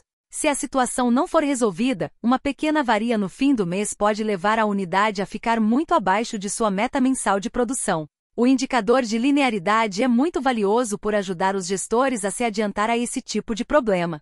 Os indicadores de tendência também têm um grande valor. Eles mostram o output, café da manhã entregue, módulos de software concluídos, notas fiscais processadas, medido em relação ao tempo. O desempenho deste mês em comparação com o desempenho no decorrer de uma série de meses anteriores, e também em relação a algum nível padrão ou esperado. As métricas de tendência requerem que você volte seu olhar para o futuro, já que o levam quase automaticamente a extrapolar os acontecimentos do passado. Essa extrapolação abre outra janela para que espiemos o interior da nossa caixa preta. Além disso, mensurar um output em comparação com o padrão força a pensar nas razões que levaram aos resultados reais e não ao padrão esperado. Outra boa maneira de antecipar-se ao futuro é usando a tabela escalonada, que projeta o output no decorrer de vários meses no futuro. O gráfico é atualizado mensalmente para que, a cada mês, você tenha uma versão atualizada das informações de projeção em comparação com várias projeções anteriores. Ao ver a variação entre uma projeção e a próxima, fica mais fácil adiantar-se a tendências futuras do que usando um gráfico de tendência simples. Pela minha experiência, em nenhuma outra área a tabela escalonada é mais produtiva do que na projeção de tendências econômicas.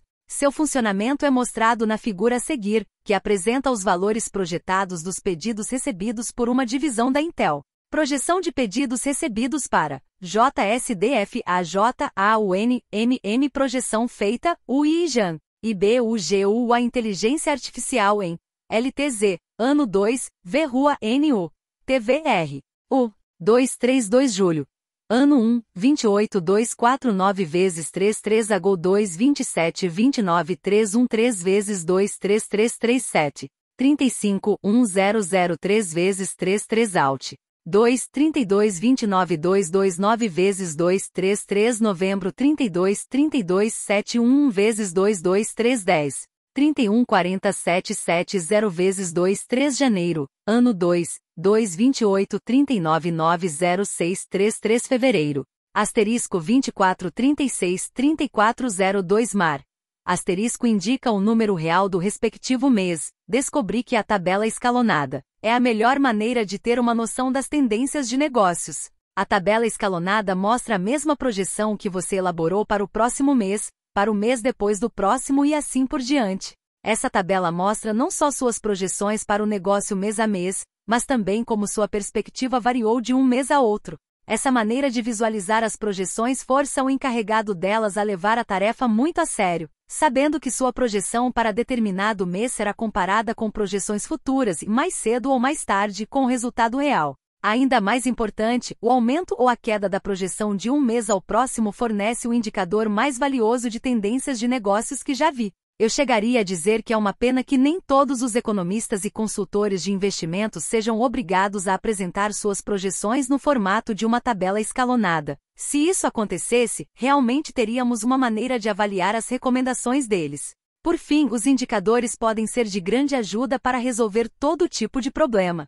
Se algo der errado, você terá um banco de informações com todos os parâmetros de sua operação, permitindo identificar rapidamente desvios da norma. Se você não coletar e mantiver sistematicamente um registro de indicadores, precisará fazer uma enorme pesquisa para obter as informações necessárias. Mas, quando conseguir, talvez o problema já tenha se agravado. Controlando seu output futuro, existem duas maneiras de controlar o output de qualquer fábrica. Algumas indústrias usam a abordagem de produção sob encomenda Build to Order. Quando você compra um sofá, por exemplo, precisa esperar um bom tempo para receber o produto, a menos que o compre diretamente na fábrica. Uma fábrica de móveis produz sob encomenda. Quando recebe as especificações de seu pedido, a fábrica procura um buraco no cronograma de fabricação e produz o item para você. Se você encomendar um carro novo que ainda não esteja no estoque da concessionária, a mesma coisa acontece. A montadora pintará o carro na cor que você escolher e instalará os opcionais que você quiser, mas você terá de esperar para receber seu carro. E é claro, nossa fábrica de café da manhã também produz cafés da manhã sob encomenda. Mas se um concorrente da indústria de sofás conseguir entregar o mesmo produto em 4 semanas enquanto você demora 4 meses, você não terá muitos clientes. Nesse caso, mesmo preferindo produzir sob encomenda, você precisará usar outra abordagem para controlar o output da sua fábrica. Você terá de usar a abordagem de produção para projeção, Build to Forecast, produzindo de acordo com uma projeção de pedidos futuros. Para isso, o fabricante define suas atividades em torno de uma especulação razoável de que pedidos de produtos específicos serão recebidos em determinado período.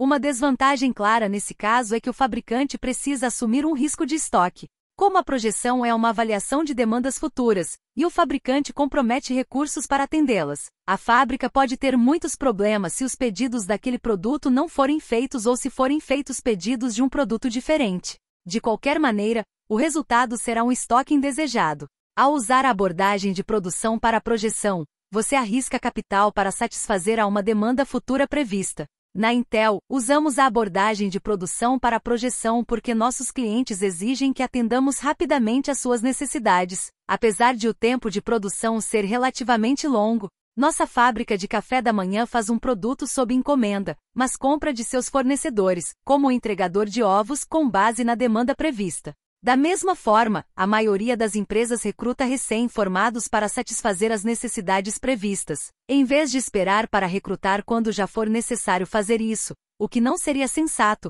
considerando que a produção de recém-formados é sazonal. Programas de computador, como compiladores, também costumam ser desenvolvidos em resposta a uma necessidade prevista do mercado, e não a pedidos específicos dos clientes. Desse modo, produzir para projeção é uma prática bastante comum.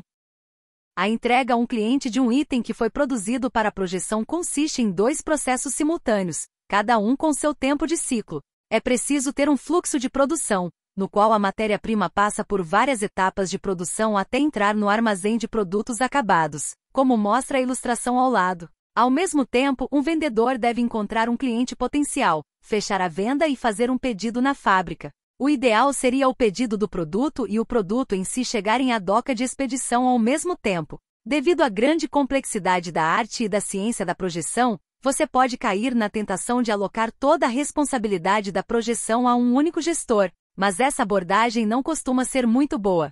O melhor é pedir uma projeção ao departamento de produção e ao departamento de vendas, para que as pessoas se responsabilizem pelas próprias previsões. Na Intel, tentamos compatibilizar os 2 fluxos paralelos com a maior precisão possível. Se os 2 fluxos não coincidirem, acabamos com um pedido do cliente ao qual não temos como atender ou com um produto finalizado para o qual não há um comprador. De um jeito ou de outro, ficaremos com um problema nas mãos.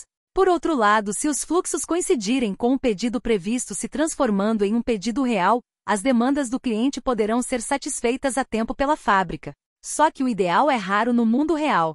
É mais comum os pedidos dos clientes não chegarem a tempo ou o cliente mudar de ideia. E a produção pode estourar prazos, cometer erros ou deparar com problemas imprevistos. Como o fluxo de vendas e o fluxo de produção não são totalmente previsíveis, é importante incluir deliberadamente uma reserva razoável no sistema.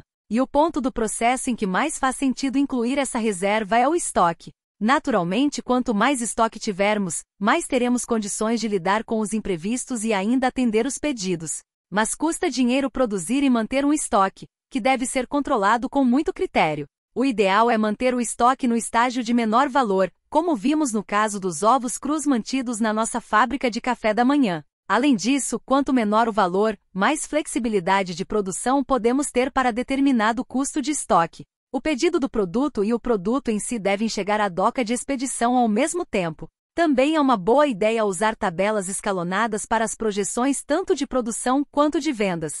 Como já vimos, elas mostram a tendência de mudança de uma projeção à outra, bem como os resultados reais. Ao observar a variabilidade de uma projeção em relação à outra, você tem como identificar continuamente as causas da imprecisão e melhorar sua capacidade de prever tanto os pedidos quanto a disponibilidade do produto.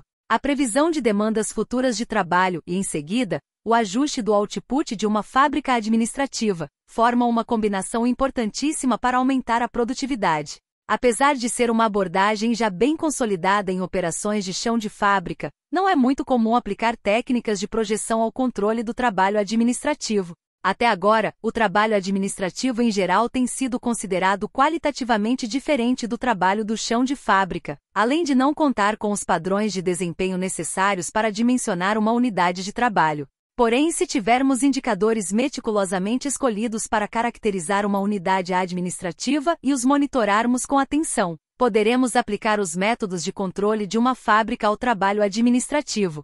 Podemos usar padrões práticos, inferidos com base nos dados de tendência, para prever o número de pessoas necessárias para realizar várias tarefas previstas. Usando a aplicação rigorosa dos princípios de projeção, a mão de obra pode ser realocada de uma área a outra, e o número de funcionários pode ser ajustado de acordo com a previsão de crescimento ou redução da atividade administrativa. Na ausência de um rigoroso controle, o pessoal administrativo sempre será mantido no nível mais alto possível, e de acordo com a famosa lei de Parkinson, as pessoas encontrarão maneiras de expandir o trabalho e levar todo o tempo disponível para sua conclusão. Aplicar padrões e alocar com critério o pessoal de uma equipe administrativa usando projeções de cargas de trabalho são técnicas que certamente o ajudarão a manter e melhorar a produtividade.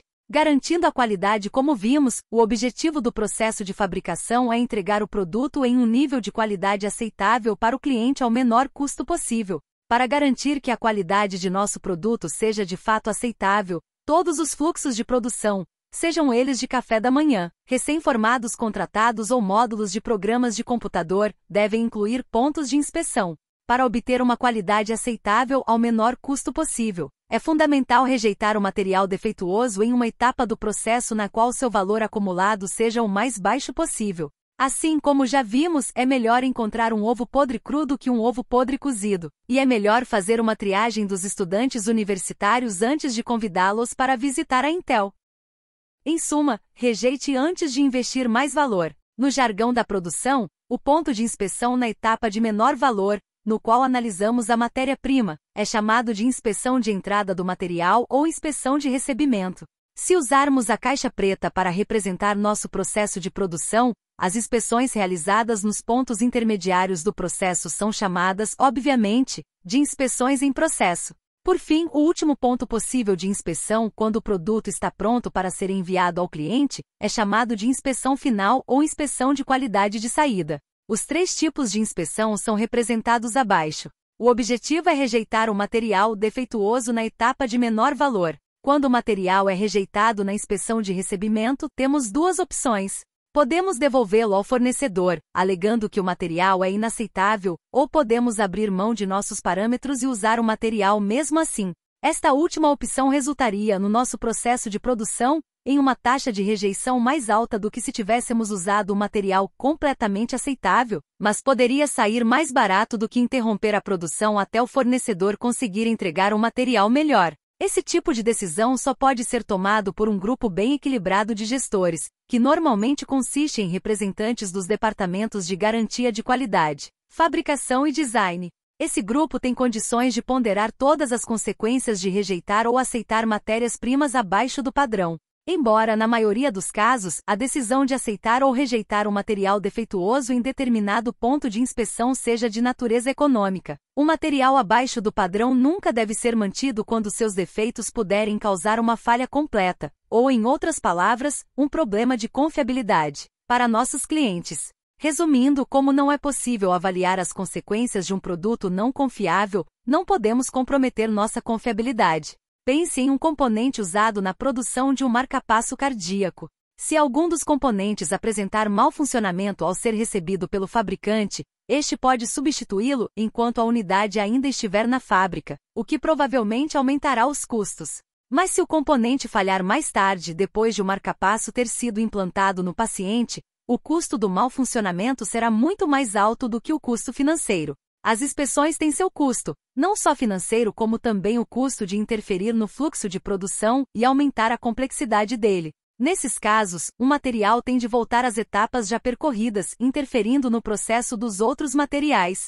Assim, é preciso decidir a necessidade de inspeção tendo em mente um equilíbrio entre o resultado desejado da inspeção, a melhoria da qualidade, e a redução do impacto no processo de produção. Vamos dar uma olhada em algumas técnicas utilizadas para equilibrar as duas necessidades. Por exemplo, podemos utilizar uma inspeção do tipo portão e uma etapa de monitoramento. Na primeira inspeção, todo o material é mantido no portão, até que os testes de inspeção sejam concluídos. Se o material passa nos testes, ele segue para a próxima etapa do processo de produção. Se não passa, volta a uma etapa anterior, na qual será retrabalhado ou descartado. No segundo tipo de inspeção, o monitoramento, uma amostra do material é coletada, e se essa amostra não passa no teste, uma taxa de falha é calculada. Enquanto a amostra é coletada, o restante do material continua avançando pelo processo de produção. O fluxo de produção segue inalterado, mas se, por exemplo, 3 amostras sucessivas falharem no teste de monitoramento, podemos parar a linha de produção. Quais são as implicações desses dois tipos de inspeção? Se decidimos segurar todo o material, aumentamos o tempo de produção e desaceleramos o processo de produção. A abordagem do monitoramento não produz uma desaceleração comparável, mas pode deixar escapar algum material indesejável antes de podermos interromper a produção para resolver o problema, o que significa que talvez tenhamos de rejeitar o material posteriormente em uma etapa de valor mais alto. Fica claro que pelo mesmo valor, podemos fazer um número muito maior de inspeções de monitoramento do que de inspeções do tipo portão. Se optarmos pelo monitoramento, poderemos contribuir mais para a qualidade geral do produto do que se escolhermos as inspeções menos frequentes do tipo portão. A decisão não é clara, e é preciso ter em mente que cada caso é um caso. Como regra geral, devemos tender ao monitoramento quando a experiência nos mostra que temos poucas chances de encontrar grandes problemas. Outra maneira de reduzir o custo da garantia da qualidade é usar inspeções variáveis. Como os níveis de qualidade variam com o tempo, faz muito sentido variar a frequência das inspeções. Por exemplo, se passamos semanas sem encontrar qualquer problema, o mais lógico é reduzir a frequência das inspeções. Mas se começamos a encontrar mais problemas, podemos fazer testes mais frequentes até a qualidade voltar aos altos níveis anteriores. A vantagem desse tipo de inspeção é um custo mais baixo e ainda menos interferência no fluxo de produção.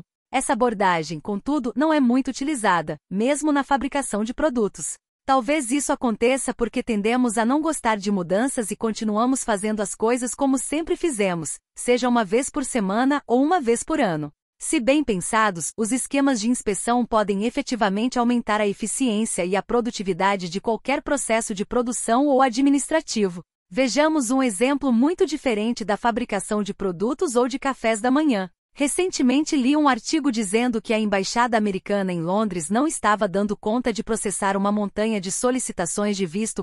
2 Cerca de 1 milhão de britânicos solicitam vistos de entrada nos Estados Unidos todos os anos, sendo que cerca de 98% dos pedidos são aprovados. A embaixada tem 60 funcionários que processam até 6.000 solicitações por dia.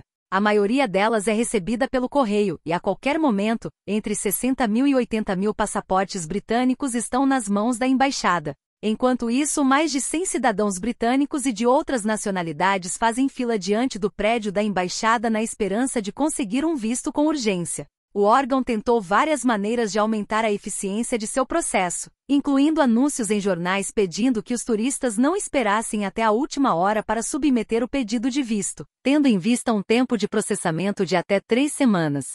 A embaixada também instalou caixas de recebimento onde as pessoas podem deixar seus pedidos de passaporte e de visto caso realmente precisem de atendimento de urgência. Mesmo assim, as filas na embaixada continuavam enormes.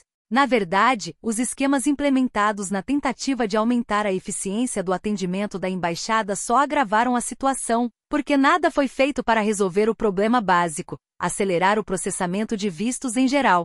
Tempo e dinheiro foram investidos para classificar vários tipos de solicitações de acordo com os diferentes tempos de processamento, mas isso só aumentou os custos logísticos sem afetar o resultado ou output.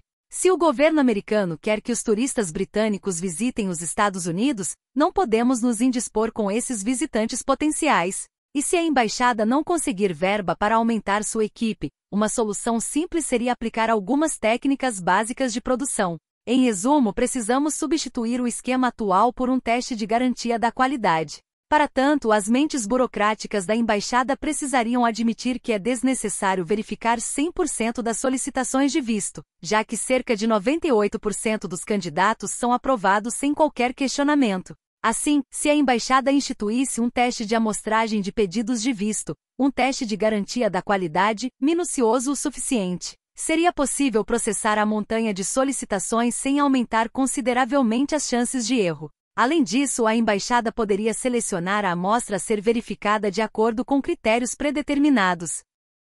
Nesse caso, o processamento de solicitações poderia funcionar como a Receita Federal. Ao aplicar checagens e auditorias, a Receita leva a maioria dos contribuintes a não sonegar sem que os fiscais precisem analisar todas as declarações. Mais adiante, quando falarmos sobre a produtividade gerencial, veremos que quando um gestor monitora profundamente uma atividade específica sob sua jurisdição, ele está aplicando o princípio da inspeção variável. Se o gestor examinasse todo o trabalho de seus vários subordinados, ele estaria, em grande parte, perdendo seu tempo. Pior ainda, seus subordinados se acostumariam a não se responsabilizar pelo próprio trabalho, sabendo que o chefe verifica meticulosamente tudo o que fazem. O princípio da inspeção variável aplicada ao trabalho gerencial evita os dois problemas e, como veremos, nos fornece uma ferramenta importante para aumentar a produtividade dos gestores. Produtividade. O funcionamento da nossa caixa preta pode nos fornecer a melhor e mais simples definição da palavra produtividade. A produtividade de qualquer função que ocorre na caixa preta é o output dividido pela mão de obra necessária para gerar esse output. Portanto, uma maneira de aumentar a produtividade é continuar fazendo o que já estamos fazendo, só que mais rápido. Isso pode ser feito reorganizando a área de trabalho ou nos empenhando mais. Neste caso, não mudamos o trabalho, só instituímos maneiras de desempenhá-lo mais rapidamente, em outras palavras, realizando mais atividades por hora trabalhada dentro da nossa caixa preta. Como o output da caixa preta é proporcional à atividade que ocorre dentro dela, obteremos mais output por hora. Uma segunda maneira de aumentar a produtividade é mudando a natureza do trabalho realizado quando possível. Ou seja, mudamos o que fazemos, não a velocidade com que fazemos. A ideia é elevar a razão entre o output e a atividade, aumentando, desse modo, o output mesmo se a atividade por hora trabalhada permanecer inalterada. A ideia é fazer um trabalho mais inteligente, não mais exaustivo. Cabe apresentar, neste ponto, o conceito de alavancagem, que é o output gerado por um tipo específico de atividade. Uma atividade de alta alavancagem gera um alto nível de output, enquanto uma atividade de baixa alavancagem gera um baixo nível de output. Por exemplo, um garçom capaz de cozinhar 2 ovos e operar 2 torradeiras ao mesmo tempo pode entregar 2 cafés da manhã com praticamente a mesma quantidade de esforço que levaria para preparar um único café da manhã. O output por atividade desse garçom, ou seja, sua alavancagem, é alto. Um garçom capaz de cozinhar só um ovo e operar apenas uma torradeira por vez tem um output menor e, portanto, uma alavancagem mais baixa. O programador que usa uma linguagem de programação mais parecida com a linguagem humana, a ser traduzida posteriormente por um compilador, é capaz de resolver muitos problemas por hora de programação. Seu output e sua alavancagem são altos. Já um programador que usa um método de programação mais complicado, composto de uns e zeros, precisará de muito mais horas de trabalho para resolver o mesmo número de problemas. Seu output e sua alavancagem são baixos.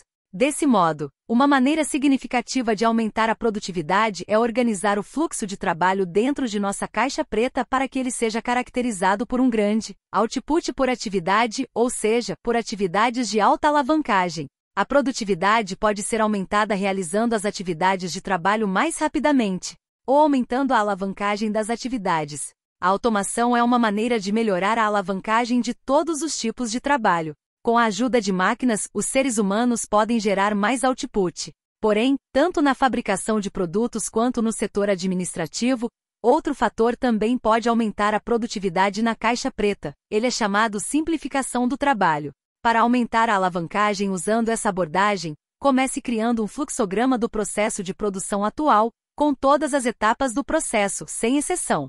Feito isso, conte o número de etapas do fluxograma atual. Em seguida, defina uma meta aproximada para reduzir o número de etapas.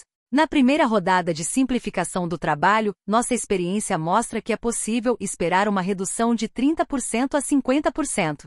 Para implementar de fato a simplificação, você deve perguntar a si mesmo por que cada etapa é necessária. Em geral, você descobrirá que muitos passos do processo não têm razão de existir. Talvez só estejam ali por força do hábito ou para seguir algum procedimento formal, sem qualquer justificativa prática para sua inclusão no processo. Lembre que a fábrica de vistos da Embaixada Americana em Londres não precisava processar 100% das solicitações. Portanto, independentemente da justificativa que você recebe para incluir uma etapa no processo, questione cada uma delas e descarte as que não agregam nada ao processo. Descobrimos que em uma ampla gama de atividades administrativas da Intel, foi possível obter uma redução considerável, cerca de 30%, no número de etapas necessárias para executar várias tarefas. É claro que o princípio da simplificação do trabalho está longe de ser novidade no processo de fabricação de produtos. Os engenheiros industriais vêm aplicando essa abordagem há pelo menos 100 anos. Mas ainda não é comum ver esse mesmo princípio sendo aplicado para melhorar a produtividade dos trabalhos considerados soft, os cargos administrativos, especializados e gerenciais, em oposição aos trabalhos tidos